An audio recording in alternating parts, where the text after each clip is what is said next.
I'm now joined by former Lebanese Prime Minister Fouad Siniora. Thank you so much for joining us and taking the time this evening.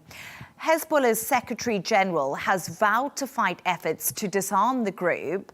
Can the US and Lebanese governments convince them to do so? Well, first of all, good evening to you and to whoever is watching. It's very correct what Mr. Barak has said today, that the Lebanese government has made a historic announcement and decision, and it is ready to comply with this announcement. And it is time for Israel now to take the necessary measures in order to stop the aggression against Lebanon on the one hand, and to really withdraw.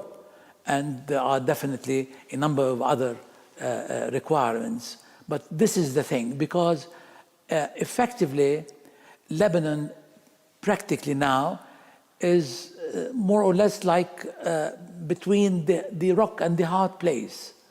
The rock, I mean, by that is the Israeli aggression, and on the other hand, the position that's being taken by Iran and by Hezbollah is that they are really trying to insist, because they are still somehow in a state of denial and in a state of let's say, not realizing its state of arrogance, not realizing what really happened. So it's very important to help Lebanon in terms of a step that has to be made by Israel, and at the same time in making it really helpful to Lebanon, first of all in facilitating the process for the handing over of the weapons of Hezbollah to the Lebanese state, and at the same time in making it possible to really provide the necessary assistance to the Lebanese legitimate forces, I mean the the Lebanese army and the internal security forces, in order to take over the situation and to avoid any step that may be taken by Hezbollah in order to make it difficult for the process to in the handing over of the weapons. But I believe sorry, can I just ask you? Yes. So do you think that it is possible to disarm Hezbollah because they don't want to be disarmed and they're saying they're going to fight this? And could Hezbollah fighting this lead to social unrest, more social unrest in Lebanon? Yes. Well, actually, this is the situation that has been taken by Hezbollah up till now. And his position was actually instigated by the trip that was made by Ali, the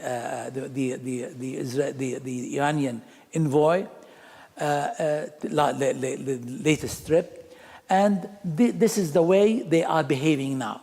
This is why I say that Lebanon has to be helped in order to avoid any misbehavior by Hezbollah that will be instigating some sort of a sedition or social disorder in Lebanon.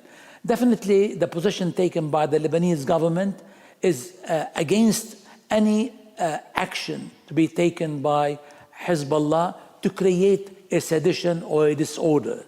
But nevertheless, one has to really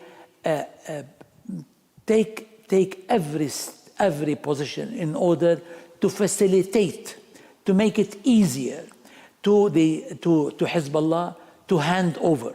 The decision to hand over is taken. The Lebanese government is committed and is firm in its position.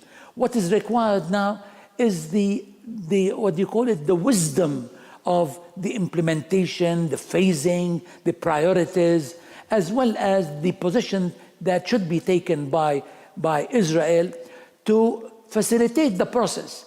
because we don't want to really make it more difficult and at the same time leading to disorder that is definitely very, very, very costly in every sense. And, nevertheless, the thing that should... Can I just ask you, sorry to interrupt you, but another question I want to ask you is a lot of people in Lebanon point to Israel's actions in Syria, Gaza, and also in the West Bank. And they say Lebanon needs a strong resistance against Israel's aggression. What do you say to those people who say Lebanon actually needs Hezbollah because of Israel's aggression that they're seeing in the region? Well, what they are saying is correct. What they are concluding is incorrect. That what Israel is doing in the West Bank and in Syria is definitely an aggression and it is not acceptable. What they are concluding is that they need the Hezbollah to protect Lebanon. Well, what I can say, what has been proven over the past months, that the arms in the hands of Hezbollah has proven to be a liability. It didn't really help them to protect Lebanon or to deter Israel. And at the same time, it didn't help them to protect themselves, you see. Israel, what is doing now is hunting them one by one. And they are unable to retaliate in this respect.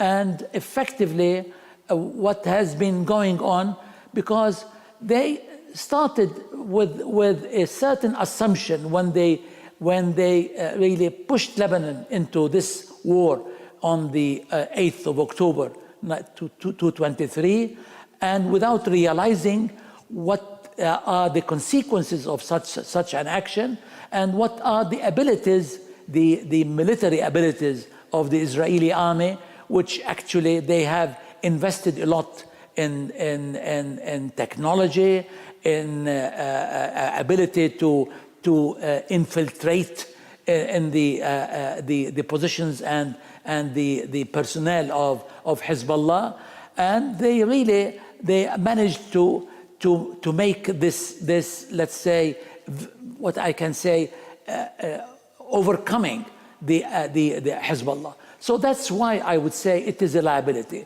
The weapons of Hezbollah now has proven to be a liability to Hezbollah and a liability to Lebanon. The thing that has to be really always said and to made clear to Hezbollah and to the let's say supporters of Hezbollah, that it is the only way for the Lebanese who were really obliged to leave their houses and their properties in the south and their villages in the south. It is not possible for them as long as the situation is not peaceful. To the contrary, as long as Israel as well is continuing its aggression. Fouad, I'm so sorry. When they say, we are actually just out of time. Fouad Siniora, thank you so much for joining us. Former Lebanese Prime Minister. It was brilliant to have you on and your thoughts. I really appreciate your time. Thank you, sir.